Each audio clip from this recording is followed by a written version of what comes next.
الحمدللہ وکفا والصلاة والسلام علی سید الرسل وخاتم الانبیاء وعلی آلہ واصحابہ واہل بیتہ اجمعین۔ دوستو، ہمارے معاشرے میں ناشکری کا رواج چل پڑا ہے۔ ہر شخص ناشکری کرتا ہوا نظر آتا ہے۔ یہ ناشکری شیطان کا بہت بڑا ہتھیار ہے۔ شیطان اسی سے وار کرتا ہے، اور اسی کی دلیل بھی اس نے اللہ تعالیٰ کے سامنے پیش کی۔ جب حضرت آدم علیہ السلام کو اللہ تعالیٰ نے پیدا فرمایا تو فرشتوں کو حکم دیا کہ تم حضرت آدم کا سجدہ کرو، یعنی کہ حضرت آدم علیہ السلام کو سجدہ کرو۔ ابلیس کو بھی حکم ملا، لیکن ابلیس نے سجدہ نہیں کیا۔ تو اللہ تعالیٰ نے کہا کہ نکل جاؤ میرے دربار سے، تم مردود ہو۔ تو اس وقت اس نے دعا مانگی کہ یا اللہ مجھے قیامت کے دن تک مہلت دے دیجئے۔ اللہ تعالیٰ نے کہا کہ مہلت ہے، جاؤ تم نکل جاؤ میرے دربار سے، تمہیں مہلت مل گئی ہے۔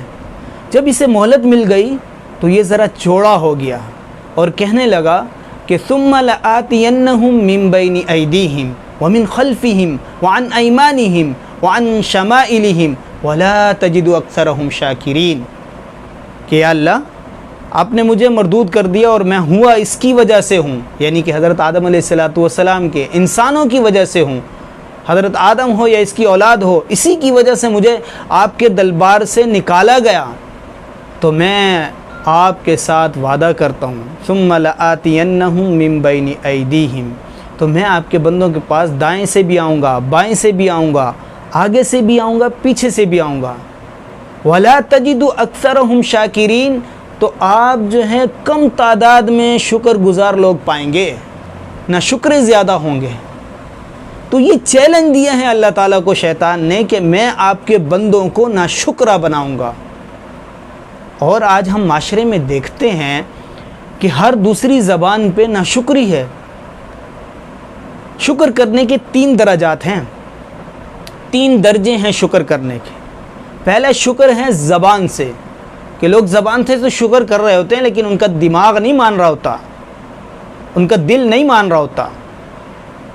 وہ شکر کہتے ہیں، ان سے پوچھے کیا حال ہیں، کہتے ہیں الحمدللہ اللہ کا بڑا کرم ہے، اچھا نظام چل رہا ہے، لیکن دماغ ان کا آج بھی کاروبار میں نقصان ہوا ہے، آج بھی نقصان ہوا ہے، آج بھی آمدنی کم ہوئی ہے، دماغ نہیں مان رہا ہوتا۔ بعض لوگ ایسے ہوتے ہیں کہ وہ زبان سے بھی شکر ادا کرتے ہیں اور ان کا دماغ بھی اس چیز پہ راضی ہوتا ہے کہ جو اللہ نے دیے میرا نصیب تھا، اور جہاں نقصان ہو گیا کوئی بات نہیں، میری قسمت تھی، میری خطائیں ہیں، میرے گناہ ہیں، تو وہ اس پہ بھی دماغی طور پہ بھی صحیح ہوتا ہے۔ اور ایک ہوتا ہے کہ وہ زبان سے بھی شکر ادا کر رہا ہوتا ہے، عقل سے بھی وہ شکر ادا کرتا ہے، اور پھر قلب سے بھی وہ شکر ادا کرتا ہے، دل سے بھی وہ شکر ادا کرتا ہے۔ تو یہ ہے اصل شکر گزار بندہ، جو ہر طرح سے شکر ادا کرتا ہے۔ تو یہ ہے شکر گزار بندہ، اور اس شکر گزار بندے کے اوپر اللہ تعالیٰ نے نعمتوں کا وعدہ کیا ہے۔ اللہ تعالیٰ نے ارشاد فرمایا قرآن کریم میں کہ اگر کوئی شخص شکر ادا کرے گا تو ہم اسے ڈبل دیں گے۔ اس کے پاس تھوڑا سا سامان ہے، وہ شکر کریں گے، ہم اس کے سامان کو بڑھا دیں گے، اضافہ کر دیں گے۔ لیکن آج معاشرے میں یہ ہے کہ ذرا سی مہنگائی بڑھے تو ہم ناشکری پہ اتر آتے ہیں۔ کیا ہمارے گناہ ایسے نہیں ہیں کہ ہمیں 2 روٹی بھی نہ ملے؟ کیا ہمارے خطائیں ایسی نہیں ہیں، ہماری نافرمانی ایسی ہی ہیں نا کہ ہمیں 2 روٹی نہ ملے؟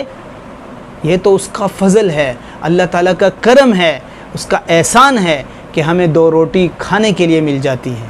ورنہ ہمارے جو اعمال ہیں ان کو اگر تولا جائے اور ان کا بدلہ اگر ہمیں ملنا جائے تو ہمیں یہ 2 روٹی بھی نہ ملے بلکہ اوپر سے کوڑے ملے۔